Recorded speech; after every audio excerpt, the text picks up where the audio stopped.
Start the class. Hi, welcome to Fit Moment. Today we're going to look at alternative hip stretches.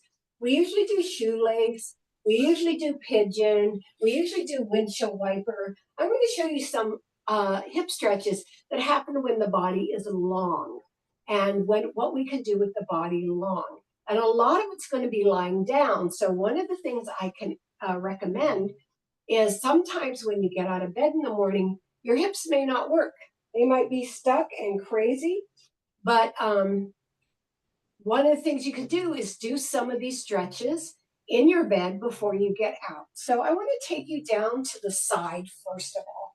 We're going to come down and do something called the side sphinx. So your arms are long and they're reaching away like a sphinx, and your legs are together.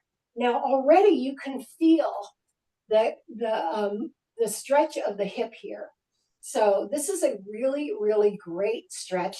We also can feel it along the lats and along our body right here. So the side sphinx, if you can get your hands down, you're going to get too much shoulder. So keep it up on the fingertips because you want to get that length. Now, another thing you can do with this is reach out even further, but you want to keep your anchor nice and strong right here. So this is your side sphinx, and this gets that hip right there on the top. So we're going to hold this a little bit and we're going to breathe into it. Make sure your chest is facing forward. I'm getting out of position a little bit here. So that, again, like any other stretch, this helps anchor you, right?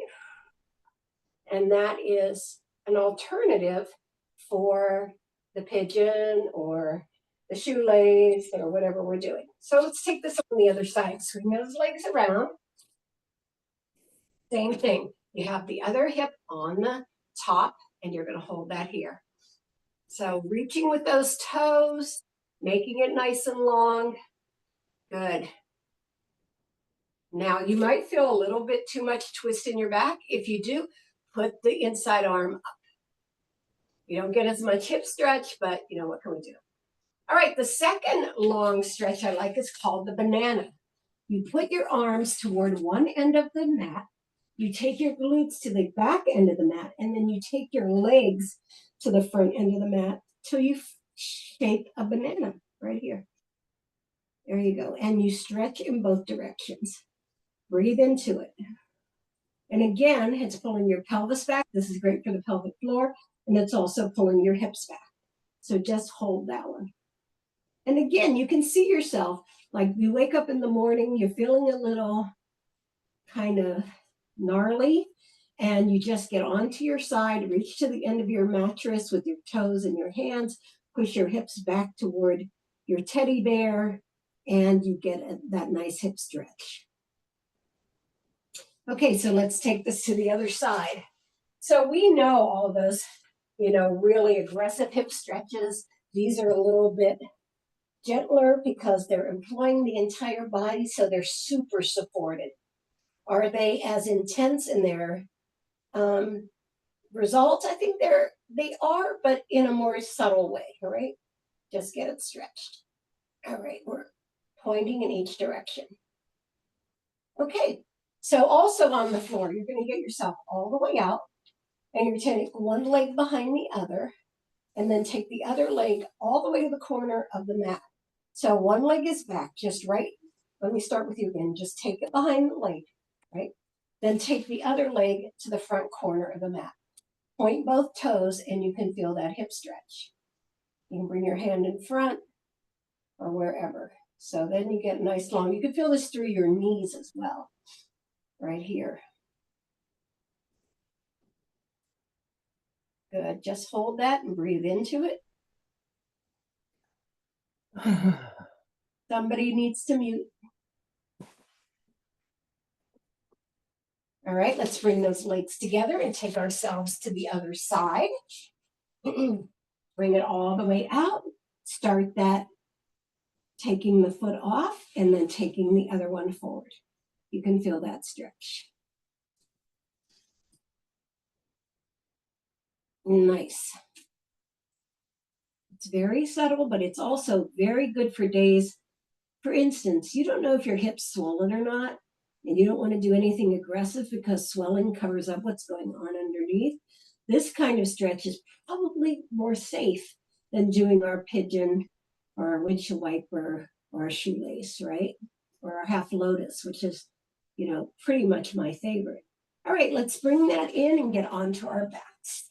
We're going to cross one leg over the other, and then we're just going to come up and flex the feet as we reach with our flexed hands toward the feet. So you have one leg over the other. Now remember, the hip comes all the way around, so it's not always going to address the same part of the hip. All right, lie back down, release your hands, flex your feet, cross the other way, and come on back up. Nice. And then lie back down. That may not be as easy to do in bed because when you do a curl up in bed, you don't have a lot of support under you depending on the firmness of your mattress, right? All right, you're lying down, you're putting your leg across in pigeon and pushing it down. And make sure the bottom leg is flexed because it has to be a strong support system for the front leg, which is also flexed. So pushing down into that pigeon. We always do pigeon up in the air or on our butt, but now we're doing it in the whole body. Again, alternative hips for days when you can't get out of bed or you're feeling a little swollen or you don't know what's going on with your hips or you just work them hard and you want to go gentle into your exercises. So these might be the warm-ups for your other hip exercise. Let's go the other way. Good, and push down. Make sure your foot is above your knee so you're not putting any pressure on your knee because when your foot is flexed, your knee is more exposed. So you want to make sure your foot is above the knee and not pushing on that exposed knee. That's something to remember for every day. Every day when your foot is flexed, your knee is exposed. It's wide open like that. And so you want it to be very careful. Make sure you're pushing on that thigh or that's not going to count. Okay, some isometric things also lying down. We know this one because this is a Pilates one. I want you to flex the foot to it because we point it in Pilates. And then we're going to push it for 15 seconds. Really push. Really create tension. If you have trouble doing that, you can put a strap behind or put your hand behind and then create a sandwich push. But you want to drive that knee toward you and resist it with your hand. You have 5 more seconds. And that's never, doing that once is never enough. You need to do that a bunch of times. Isometrics are great therapy. We're on the other side. We're pushing and we're going to do this for 15 seconds. So I would do a minimum of 4 of those to really get the hip to respond. Good.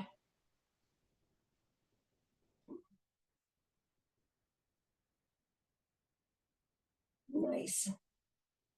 And bring it down. Let's take our knees together and our feet apart. That's a hip stretch, but let's bring ourselves off the floor. So now you feel the extension through the side of the hip. This is more obvious than some of the other work that we've done because we put ourselves in a different kind of position.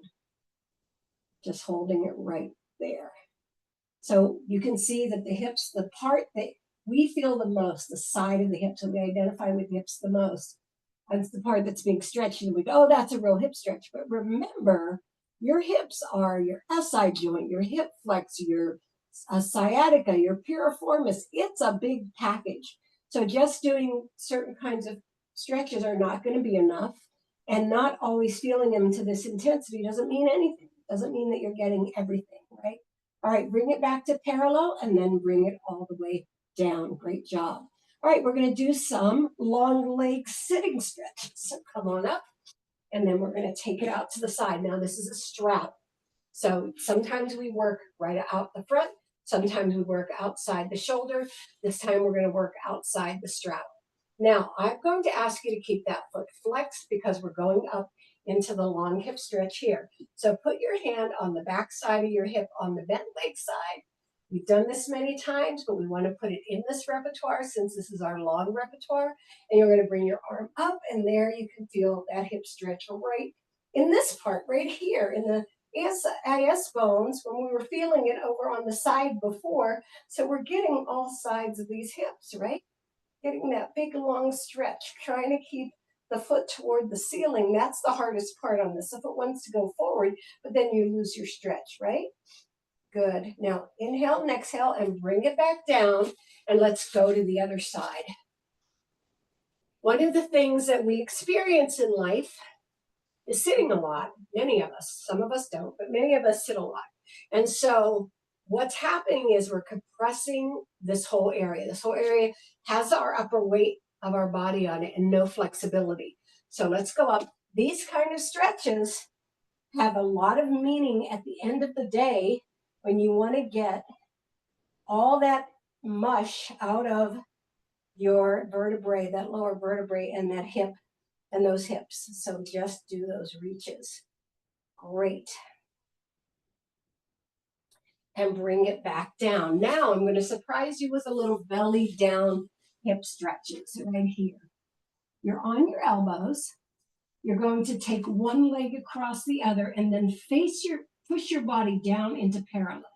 So flex that foot, push your body down into parallel. You'll feel this all the way up your body. Both feet are flexed into the mat. Your elbows are under your shoulders. Your shoulder blades are down and your eyes are down between your palms.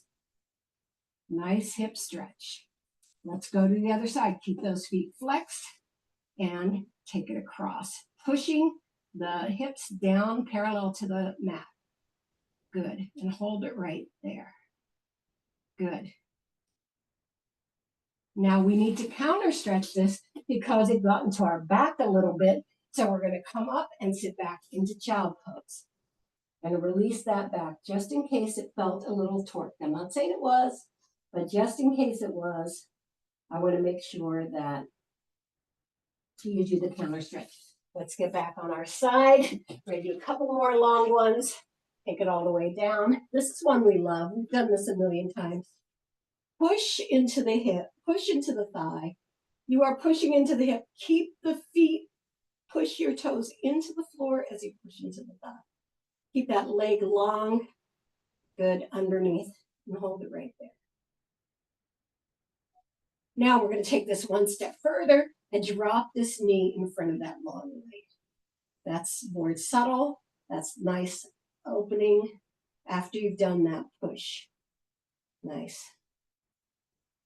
And it's pretty. Although it looks like a chalk outline of a body after, anyway, in a mystery novel. So let's push ourselves up and take it to the other side. We're going to end over here. Stretching it all the way out, bringing it across the top, pushing into it. Nice. Feeling that stretch. And bring mine up a little more. Make sure you push those feet into the floor so you have that resistance. Breathe into it. Make sure your head's over your tailbone. Don't sacrifice one body part for another. All right, then drop it down in front.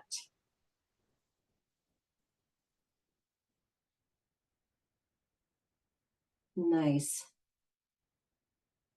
All right, let's bring ourselves to seated. Put our legs out in front of us. We're going to counter stretch just one more time with a forward fold. Get your head over your tailbone. I'm going to take you into the forward fold a little bit more slowly. So bring it up to your chest. Curl yourself against it. Follow your legs down to flex with your chest. So it follows all the way down. Putting your hands at your side. Flexing those feet at the bottom. Drop the shoulder blades. Keeping your head on your spine. And a nice long stretch in the back. Put your hands on your shins.